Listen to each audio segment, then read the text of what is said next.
1.1 കോടിയിലധികം കേന്ദ്ര സർക്കാർ ജീവനക്കാരും പെൻഷൻകാരും ധനമന്ത്രി നിർമ്മലാ സീതാരാമന്റെ 2026-27 കേന്ദ്ര ബജറ്റ് അവതരണത്തിനായുള്ള കാത്തിരിപ്പിലായിരുന്നു. 8ാം ശമ്പള കമ്മീഷൻ സർക്കാർ വേഗത്തിൽ നടപ്പിലാക്കുമെന്നതിന്റെ സൂചനകൾ ബജറ്റിൽ ഉണ്ടാകുമോ എന്നാണ് എല്ലാവരും ഉറ്റുനോക്കിയത്. കേന്ദ്ര സർക്കാർ ജീവനക്കാരും പെൻഷൻകാരും ധനമന്ത്രി നിർമ്മലാ സീതാരാമന്റെ 2026-27 കേന്ദ്ര ബജറ്റ് അവതരണത്തിനായുള്ള കാത്തിരിപ്പിലായിരുന്നു ഇതുവരെയും. 8ാം ശമ്പള കമ്മീഷൻ സർക്കാർ വേഗത്തിൽ നടപ്പിലാക്കുമെന്നതിന്റെ സൂചനകൾ ബജറ്റിൽ ഉണ്ടാകുമോ എന്നായിരുന്നു ഇവരും ഉറ്റുനോക്കിയത്. പരിവർത്തന ഘട്ടത്തിൽ ശമ്പളവും ഡിയർനെസ് അലവൻസുമൊക്കെ എങ്ങനെ കൈകാര്യം ചെയ്യുമെന്നതായിരുന്നു കേന്ദ്ര സർക്കാർ ജീവനക്കാരുടെ പ്രധാന ആശങ്ക. ആ ആശങ്കയ്ക്ക് വിരാമമിട്ടോ എന്നുള്ളതാണ് ഏവരും നോക്കുന്നതും. ഒരു പുതിയ ശമ്പള കമ്മീഷൻ നടപ്പിലാക്കുമ്പോൾ മുഴുവൻ പരിവർത്തന കാലയളവിനും സർക്കാർ സാധാരണയായി കുടിശ്ശിക നൽകുമെന്ന മുൻകാല രീതികൾ കാണിക്കുന്നതാണ്. 8ാം ശമ്പള കമ്മീഷൻ നടപ്പിലാക്കിയതിനു മുമ്പ് ഡിയർനെസ് അലവൻസിൽ അതായത് DAയിൽ 4% വർധനവ് പ്രതീക്ഷിക്കുന്നുണ്ട്.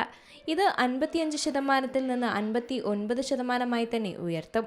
ഈ വർധനവ് ദീപാവലിയോടനുബന്ധിച്ച് പ്രഖ്യാപിക്കാനുള്ള സാധ്യതയും മുന്നിലുണ്ട്. കൂടാതെ 1.2 കോടിയിലധികം ജീവനക്കാർക്കും പെൻഷൻകാർക്കും ഉടനടി തന്നെ സാമ്പത്തിക ആശ്വാസം നൽകും. ഇത് 2026-ലെ ഈ ബജറ്റ് പ്രഖ്യാപന സമയത്ത് പുതിയ ശമ്പള ഘടനയ്ക്ക് മുന്നോടിയായി ഒരു പ്രധാന സംഭവ വികാസമായി തന്നെ മാറിയിരുന്നു. ശമ്പളത്തിന്റെയും പെൻഷന്റെയും അധിക സാമ്പത്തിക ഭാരം കൈകാര്യം ചെയ്യുന്നതിനായി ബജറ്റിൽ ഫണ്ട് നീക്കിവെച്ചാൽ സർക്കാർ ശമ്പള പരിഷ്കരണ പ്രക്രിയ വേഗത്തിലാക്കുമെന്നതിന്റെ സൂചനയൊക്കെയായിരുന്നു പുറത്തുവന്നത്. അങ്ങനെ വന്നാൽ പ്രിയപ്പെട്ട പങ്കാളികളുമായുള്ള ചർച്ചകൾ വേഗത്തിലാക്കാനും 2027 മെയ് മാസത്തെ സമയപരിധിക്ക് മുമ്പ് തന്നെ റിപ്പോർട്ട് സമർപ്പിക്കാനുമൊക്കെ കമ്മീഷന് കഴിയും. സാധാരണയായി പുതിയ ശമ്പള കമ്മീഷന്റെ ശുപാർശകൾ നടപ്പിലാക്കുമ്പോൾ DA, DR എന്നിവ 0 കുറയ്ക്കുകയും പിന്നീട് ഘട്ടം ഘട്ടമായി വർദ്ധിപ്പിക്കുകയും ചെയ്യുന്നുണ്ട്.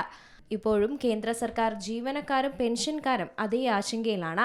പരിവർത്തന ഘട്ടത്തിൽ ശമ്പളവും ഡിയർനെസ് അലവൻസും ഒക്കെ എങ്ങനെ കൈകാര്യം ചെയ്യുമെന്നതിൽ കേന്ദ്ര സർക്കാർ ജീവനക്കാർക്ക് ഇപ്പോഴും ഒരു പിടി കിട്ടിയിട്ടില്ല. National desk, Zee Malayalam news. ഏറ്റവും പുതിയ വാർത്തകളും വിശേഷങ്ങളും വിരൽത്തുമ്പിലറിയാൻ സീ മലയാളം ന്യൂസ് എല്ലാ ഡിജിറ്റൽ പ്ലാറ്റ്ഫോമുകളിലും ലഭ്യം.